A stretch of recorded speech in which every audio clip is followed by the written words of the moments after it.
Hey guys! Hey guys! I am in black, in silver, and Lydia's in white. The rest of the world was black and white. We were in screaming colors. This is Lydia's room. Before we were filming in my room. Also, if you don't know who we are, we're After Midnights. My name is Lydia, and this is Sarah. Yes. And this is a YouTube channel where we break down every Taylor Swift song that's ever been written in great detail. Yeah. Yeah. The song we're doing today. You'll wanna wait for this one. You'll want to start. This is You'll a song. probably read it in the title of the YouTube video, but we'll just leave you hanging for now. Oh yeah, we need to say the title in the. Yeah. So we're not even leaving people wanting more. No. Okay. It's okay though. Something I wanted to say was Selena Gomez did an interview. They asked what her favorite era was. She was like, I feel like I've lived every era with her. Like, when I watch Love Story, I think of the time she was in my hotel room and played Love Story for me for the first time. And now she's like screaming it. Yeah. So she's just like, it's really nostalgic, but favorite era is 1989. Can't beat it. Yeah, I love how she just talked about this memory with Fearless and then was like, but it's gonna be 1989 actually. It's always gonna be 1989. Fearless is bittersweet, but it's always gonna be. 1989 also just hits in a stadium. Does it? Hits in a stadium. Shake It Off hits in a stadium. You're not really gonna listen to Shake It Off on a day-to-day. Oh. But in a stadium, hits. Really? You don't remember? I wasn't there. But I remember... She sang it on the Eras tour. Oh, yeah. And Style. Yeah. Like, when she comes out for Style, the stadium loses their minds. They lose their minds. No skips. Even when you get to the ones that aren't necessarily ones that you'd scream, which... This Love, not Clean. A skip. No, Clean is top 5. Clean is top 5. I don't even want to talk about this because it's just annoying, but... Yeah, it's just something that just like it happened and you just have to talk about it because it's just drama that involves party. Yeah, you can't skip over it.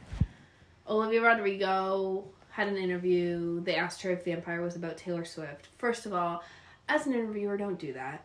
Like, don't try to make your interviewee uncomfortable. Just ask them good questions, not questions that are gonna get a headline. They're doing the same thing to her as they did to Taylor. And, like, they might not like each other now, but you can't go against Olivia just because Taylor and her aren't friends. There's a different, like, you can ask these types of questions in different ways. Yeah. Like, where did you draw inspiration for the song Vampire? Yeah. You know? At least we kind of know that it's not about Taylor Swift, and that would be really strange if it even was, because the lyrics are really intense and we just don't know the full story behind them. And like, why would she call Taylor Swift a fame fucker? Like, I just don't get it. Yeah. Bloodsucker? Like, she was already very famous. She doesn't need to suck your fame out of you. Right. Yeah, and they don't step on each other's toes. They just don't really acknowledge each other right now. Yeah, it's just weird that people thought that. We need to talk about Taylor Sheesh. Live, love, Taylor Sheesh. If you don't know who Taylor Sheesh is, she is somebody in the Philippines who dresses up as Taylor Swift and puts on full-fledged shows. And I believe started in malls. Drag queen. Started in malls. Just singing basically the whole set list to the Taylor Swift concert. Like, costumes, choreography, everything. She doesn't actually sing. She just has the recordings on in the background. Oh, yeah. She's lip-syncing the whole time. Yeah. Okay. I think his name's Joseph James or something. Yeah, I think so. Released a 13-minute YouTube video with all of Taylor Swift songs mashed up. And it is incredible. Mm-hmm. Like, incredible. And you see, you see these videos that you've never seen or you haven't seen in so long. Yeah. And you're like, oh my god, that's crazy. Yeah. He does he combines the YouTube videos, the music videos with like the songs. It's just insane. It is insane. It must have taken so long to do that. Oh my gosh. I mean, it must have taken probably days. Probably weeks. That is it, to find specific lines that match up with the next line to another completely different song. That reminds me. What? My favorite part of this not my favorite part, but one part I love, I think is like incredible when it's like sparks fly. Yeah. But the sparks is from sparks fly, and then fly is from the very first night. So it's like sparks fly. Oh yeah. And it's all 240 songs, 30 plus songs. Today we have Polar Seltzer. Yeah, She said watermelon punch. Yeah. We weren't going to be able to keep up with that bit for too long. It lasted one episode. Yeah. But that's okay. Yeah, I mean, it was 2 p.m. To another successful episode. Yes. Our first video now has 62 views. Yeah, I was really excited that overnight we gained 2 views. We're getting up there. Big things. Big things. And you know what? Everything spreads through the word of mouth.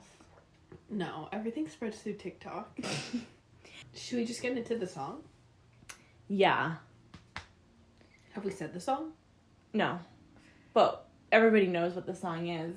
Based on the title. Well, big song. Big song. We were screaming it in the car the other day. I had to get out of the fast lane. It was getting to be slightly dangerous. It takes your whole body over. Yeah. And we were saying when we were listening to it, there is a drug in this album. Yeah. There's a drug. I didn't stop listening to it for months. In Midnights, anytime a song comes on, it's like, oh my god. So good. It's so good. Maroon. Oh. You're on your own, kid. Oh. This song that we're playing Not singing today is Would've, Could've, Should've. Yep. So, what a song. What a song. When I heard this for the first time, I was like, whew. Yeah. Just like, pour one out. Pour one out for Taylor. Pour one out. I mean, it's probably I think it's one of the darkest songs on the album. Yeah. Maybe even ever that she's written. Yeah. I think it's one of the most outwardly dark. Like, some of the songs on Midnights are dark, but they have kind of a cheerful vibe to them. Like Antihero? Like Antihero or upbeat vibe to them. Yeah. But this song it's dark. The words are dark and the beat is dark and just everything about it is very emotional. And then when she, like, hits the top and she's like, give me back my girlhood. It just was like... mine first. Okay. Yeah. Okay. Should we listen? Yeah.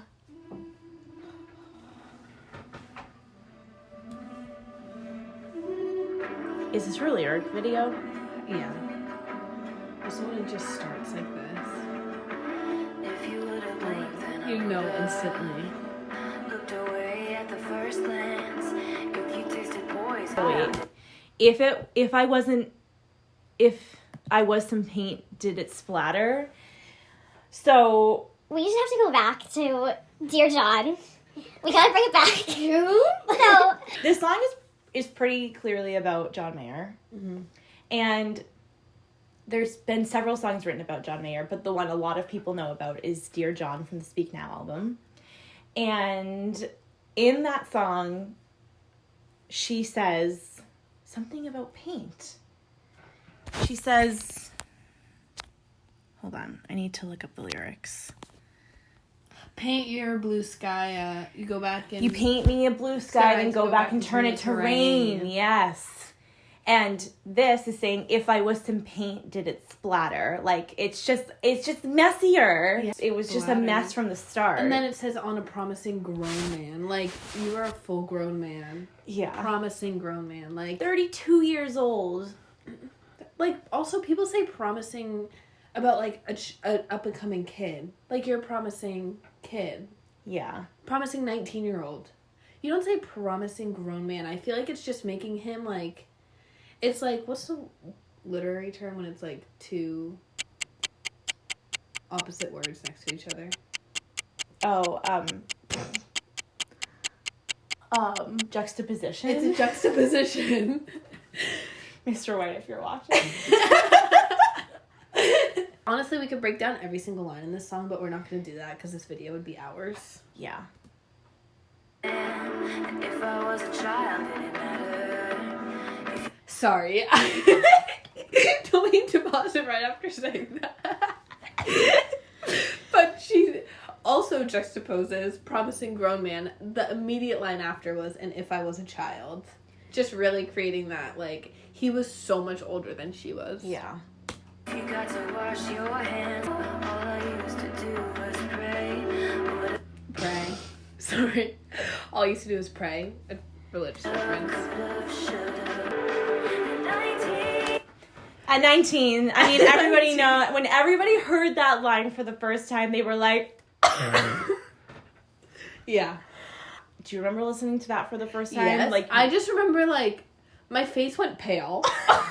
All the religious references would have stayed on my knees. Yeah. Wouldn't have danced with the devil.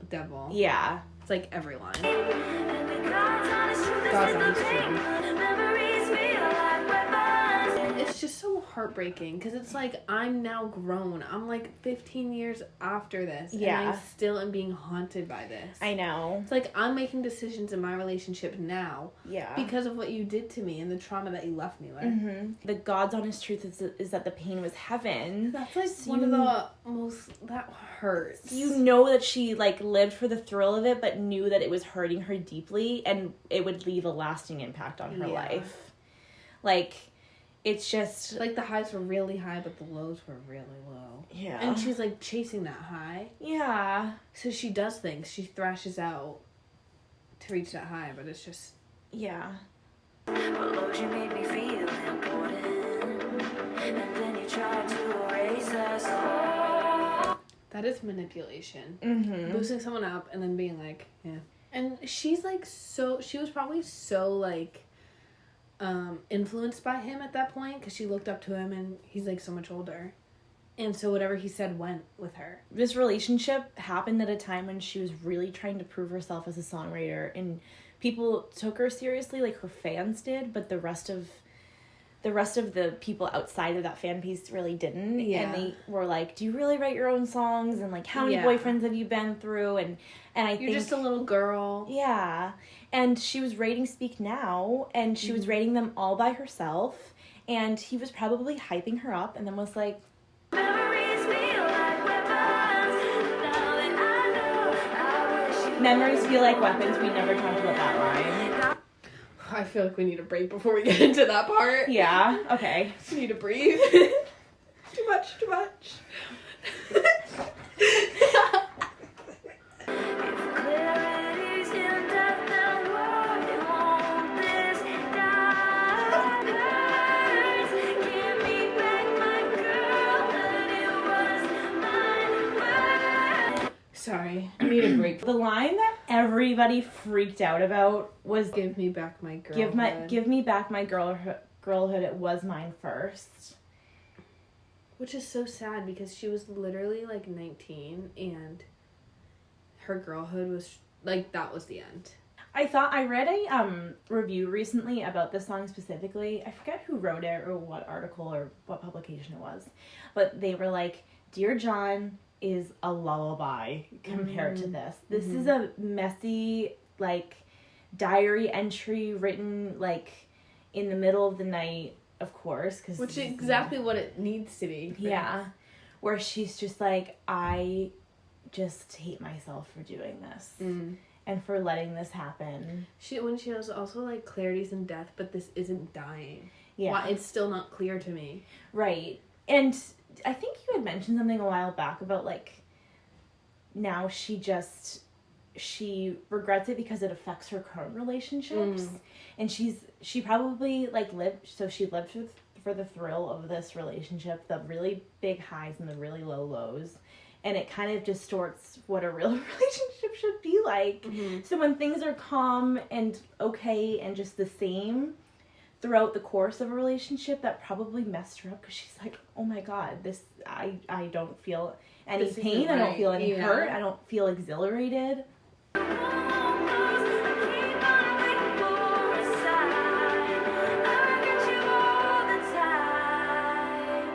I fight with you in my sleep.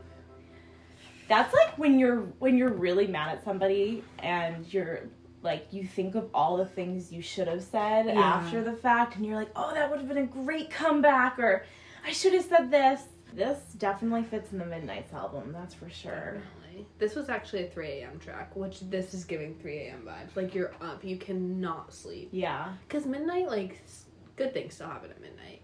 3 a.m., nothing good is happening at 3 a.m. You're right. All of her 3 a.m. tracks are kind of like that.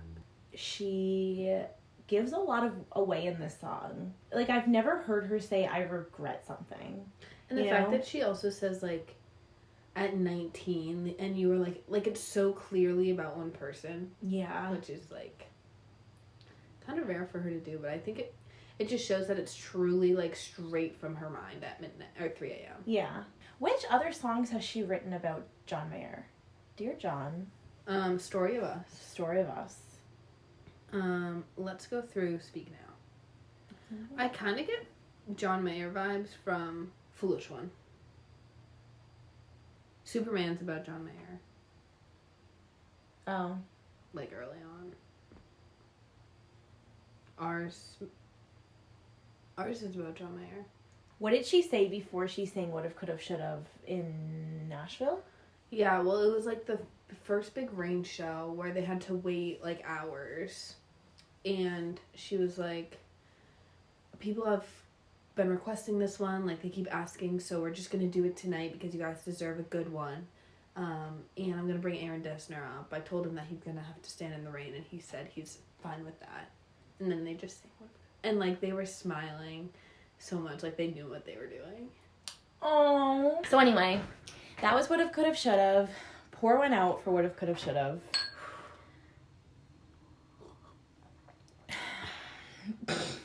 That was hard going down. Okay. But this was After Midnight. Hope you enjoyed. Sorry to talk about such a dark song today on such a beautiful day. It's Labor Day weekend. Hope you take a break tomorrow. Today. Relax, self-care. All right, we'll see you next time on After Midnight. Bye.